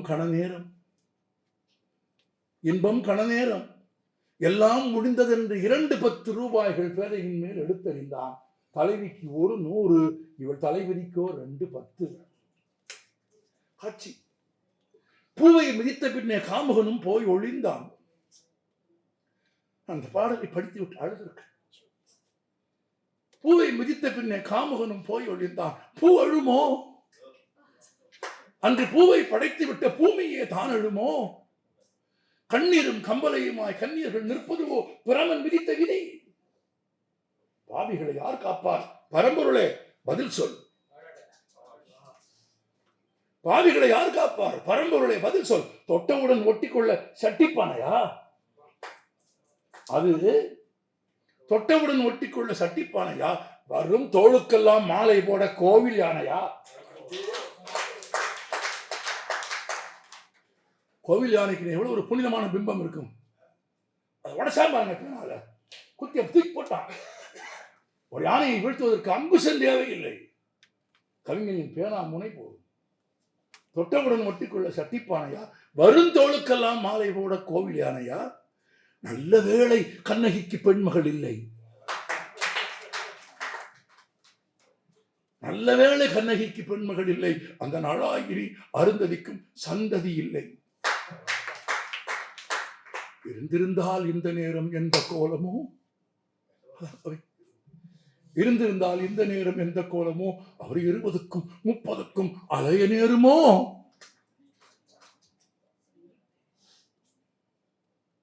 யாருக்காக அழுதான்? ஒரு கலைஞனுடைய கவிதை எங்க போய் நிக்குது பாருங்க. ஒரு நீண்ட கவிதை, திரைப்படத்தில் இடம்பெற்ற கவிதை. இந்த படம் நல்லா ஓடல, அது வேற விஷயம். ஆமா, அந்த கவிஞர் தன் சொந்த குரலையே அந்த கவிதையை இந்த படத்தை வாசிச்சிருப்பார். டைட்டில் பின்னணி குரல் கவியரசு கண்ணதாசன் தான் போட்டிருப்பாங்க இந்த படத்துக்காக. மனதில் பொங்கி பொங்கி தோன்றுகிற பாடல்களில் நிறைய சொல்ல வேண்டும் எனக்கு விருப்பம்தான். நான் நிறைவாக அவரது நினைவாக நான் உங்களுக்கு சொல்ல விரும்புவது ஒன்றுதான். அவர் போதையில் பாடியவர் அல்ல. தான் விரும்பிய பாதைகள் எல்லாம் பயணப்பட்டவர் அல்ல அவர். அப்படி ஒரு தோற்றம் அவருக்கு இருந்திருக்கலாம், அப்படிப்பட்ட விமர்சனங்களை பற்றி இருந்திருக்கலாம். ஆனால் தெளிந்த நல்லறிவு கொண்ட கவிஞன். தமிழின் கம்பனை, பட்டினத்தாரை, வள்ளுவனை, தமிழின் எல்லா முன்னோடிகளையும் கற்று தேர்ந்த பெரும் புலவன். அவர் பள்ளிக்கூடத்தில் போய் படித்தது குறைந்ததாக இருக்கலாம். ஆனால் அவர் முயன்று படித்து படித்து சொல்லுவாராம், கம்பனை எதிர்ப்பதற்காகத்தான் நான் கம்பனை படிக்க ஆரம்பித்தேன். கம்பராமாயணத்தை எரிக்க வேண்டும் என்பதற்காகத்தான் கம்பராமாயணத்தை படிக்க ஆரம்பித்தேன். எரிப்பதற்கான நியாயங்களை உலகத்திற்கு சொல்ல வேண்டும் என்றுதான் கம்பராமாயணம் படிக்க ஆரம்பித்தேன். ஆனால் கம்பன் என்னை வென்றான். வென்றான் என்பது மட்டுமில்லை, நான் கம்பனிடம் தோற்றேன், சரணடைந்தேன். அடுத்த வார்த்தை சொல்றாரு, ஒரு 10 கம்பராமாயணம் பாட்டு பாடினா 50 சினிமா பாட்டு எழுதலாம்டான்ட்டு போயிட்டாரு. ஆமா, அதோடு நிக்கல. கண்ணதாசன் கம்பனை உயர்த்தி பாடிட்டு போயிட்டார்.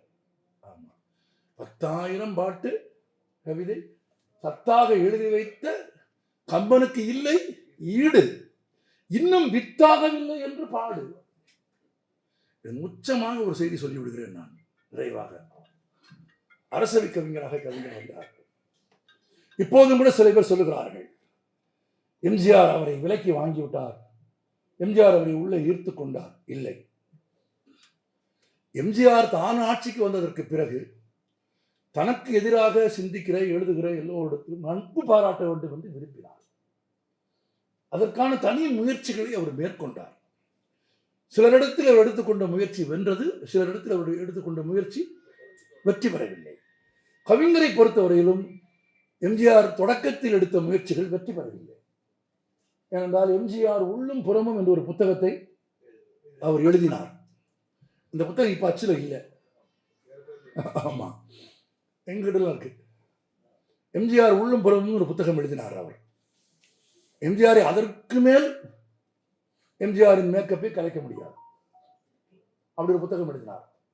பிறகு எம்ஜிஆர் ஆட்சிக்கு வந்ததற்கு பிறகு எம்ஜிஆரின் நண்பர்கள், கவிஞருக்கு நெருக்கமான பொது நண்பர்கள் தொடர்ந்து பேசி ஒரு கட்டத்திற்கு பிறகு முரண்பாடு இருந்த காலத்திலேயே ஒரு திரைப்படத்திற்கு கவிஞர் பாட்டு எழுத வேண்டாம் என்று எம்ஜிஆர் முடிவெடுத்து விட்டார். வேறு சிலர் தான் எம்ஜிஆருக்கு பாட்டு எழுதி கொண்டிருந்தார்கள்.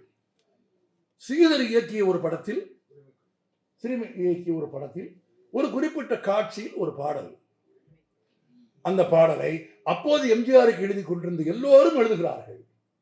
ஆனால் எம்ஜிஆருக்கு பாடல் பிடிக்கவில்லை.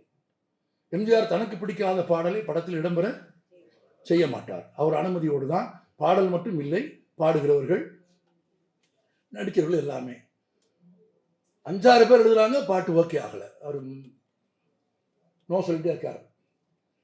கடைசியில் விஸ்வநாதனும் ஸ்ரீதரும் பேசுறாங்க. விஸ்வநாதன் சொல்றாரு, கவிஞர்கிட்ட எழுதி வாங்கி. 2 பேருக்கும் டேர்ம்ஸ் நல்லா இல்லையே அப்படின்னா, அதை நான் பார்த்துக்கிறேன், நீங்க கவிஞர்கிட்ட கேளுங்க.